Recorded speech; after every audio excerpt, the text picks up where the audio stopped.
bukan pekerjaan tapi pengabdian. Politik adalah pengabdian. Ya. Karena itu tujuannya itu bukan kalau ada orang ngeluh karena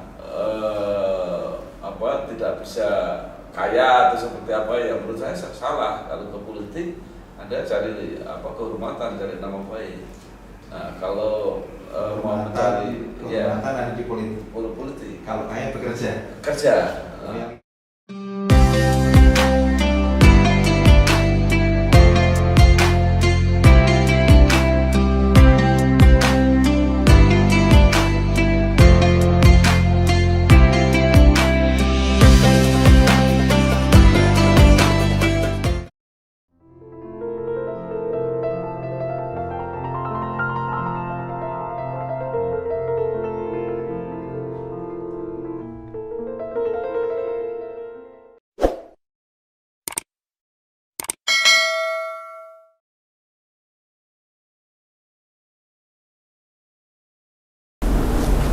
Brosis, ini hari ini kesempatan langka luar biasa. Kita grebek seniornya jurnalis Jawa Tengah, ada Pak Bambang Sadono. Jadi kita tadi yang mau podcast beliau malah dipanggil ke sini. Kita diundang di sini. Pak Bambang Sadono ini Blora 1957, beliau dilahirkan, bertempat tinggal di Semarang, Jawa Tengah. Karir jurnalistiknya dimulai dari betul-betul dari bawah, ya. Dari wartawan Jakarta ya Pak dulu. Bukan, di Suara Merdeka. Suara Merdeka, pernah jadi guru SMP, ya. Jadi dosen di Unika, di Unisula, di Universitas Semarang, di Panegara, Universitas Semarang, di Parlemen, Wakil Ketua DPRD Jateng juga sudah pernah, DPR RI sudah pernah, di DPD sudah pernah. Dan yang terakhir prestasinya adalah mengantarkan putri kesayangannya masuk ke parlemen 2 kali spektakuler. Ya, Pak. Pak Bambang Sadono. Pak, ya. Ini kami-kami yang masih muda ini sebetulnya masih perlu banyak bimbingan dari Bapak. Kalau kita boleh bilang ini Bambang Sadono adalah wartawan 3 zaman. Ya. Dan teman-teman seangkatan Bapak yang kita lihat kurang bertransformasi atau kurang berani seperti Bapak. Ini triknya gimana Pak? Bapak kok bisa beradaptasi sebegitu cepat dengan perubahan zaman dan teknologi Pak?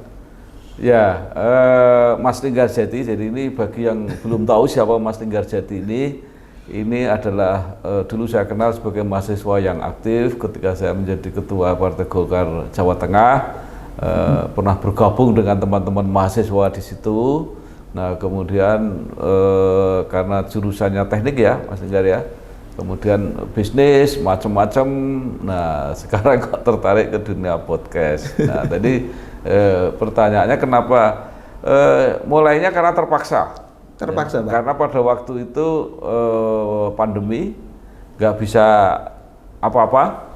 Saya itu orang yang selama berkarir itu selalu bergerak. Saya mulai jadi wartawan, nyambi, jadi guru, jadi loper koran, jadi macam-macam itu bergerak terus. Kemudian jadi politisi, anggota parlemen, itu nggak pernah bisa diam. Nah suatu saat istri saya itu mengatakan, kapan mau di rumah? Saya bilang gitu. Kalau kamu pengen punya suami yang di rumah terus, kamu harusnya menikah dengan penjahit, saya bilang gitu. Jadi penjahit itu nggak pernah kemana-mana. Di rumah aja? Di rumah aja. Tetapi saya kena hukum karma itu. Setelah pandemi, saya harus di rumah terus. Nah akhirnya kemudian ngomong-ngomong sama anak-anak, itu terus ngapain kita? Udah kita membuat kanal online, kanal YouTube. Nah terus apa yang diceritakan? Ya apa saja. Nah terus siapa yang akan menjadi narasumber? Ya hostnya mau jadi jangkarnya gitu. Nah akhirnya semua memojokkan saya. Ya udah Bapak aja, kan Bapak yang pengalaman itu. Loh akhirnya saya yang harus masuk. Nah itulah awal mulanya kenapa saya ke situ, dan kebetulan saya juga mempunyai pemahaman bahwa ke depan ini memang ini dunia ini. Walaupun dulu saya juga ketawa-ketawa kalau ada orang, kamu kerjaannya apa? YouTuber. YouTuber tuh caranya dapat duit seperti apa gitu. Saya nggak paham. Tapi setelah lama saya diajari juga tentang algoritma, tentang membuat thumbnail, tentang macam-macam, saya ngawur-ngawur aja pokoknya. Nah, lama-lama sambil jalan sambil belajar. Berarti mulai aja dulu Pak ya? Mulai aja. Ini kalau yang tahu awal-awalnya, aduh mulainya di ruang tamu, kameranya enggak tahu pinjam kemana, pokoknya jalan ya Pak? Ya. Di era modern ini Pak, ya. Di saat teman-teman politisi pada loncat partai, ya. Bapak masih tetap setia terhadap Golkar. Ya, saya begini ya, jadi politik itu bukan pekerjaan bagi saya. Karena itu saya selalu punya pekerjaan. Jadi ketika saya jadi anggota DPR RI itu saya menjadi pemimpin redaksi Suara Karya. Masih jadi pemimpin redaksi Suara Karya? Iya, waktu itu pemimpin redaksi Suara Karya. Kemudian jadi ketua kelompok DPD juga Pak ya? Ya, setelah itu saya masih punya penerbitan yang jalan terus penerbitan saya. Jadi artinya politik itu menurut saya bukan pekerjaan tapi pengabdian. Politik adalah pengabdian. Ya. Karena itu tujuannya itu bukan kalau ada orang ngeluh karena tidak bisa kaya atau seperti apa, ya menurut saya salah. Kalau ke politik Anda cari kehormatan, cari nama baik. Jadi, nah kalau mau mencari kehormatan ada di politik. Politik. Kalau kaya bekerja. Kerja. Loyalitas ada di Bambang Sadono. Ya. Selama saya tahu Pak, saya tahu di politik ini dari 2009 sampai 2024 saya ikut hadir ke tempat Bapak. Hanya ada 2 politisi yang tidak loncat partai. Satu Akbar Tanjung, 2 Bambang Sadono. mungkin banyak yang lain ya. Cuma karena saya itu memang kalau di sekarang bukan ini kan saya itu entah dalam ukurannya seperti apa, itu kan termasuk pemimpin ya.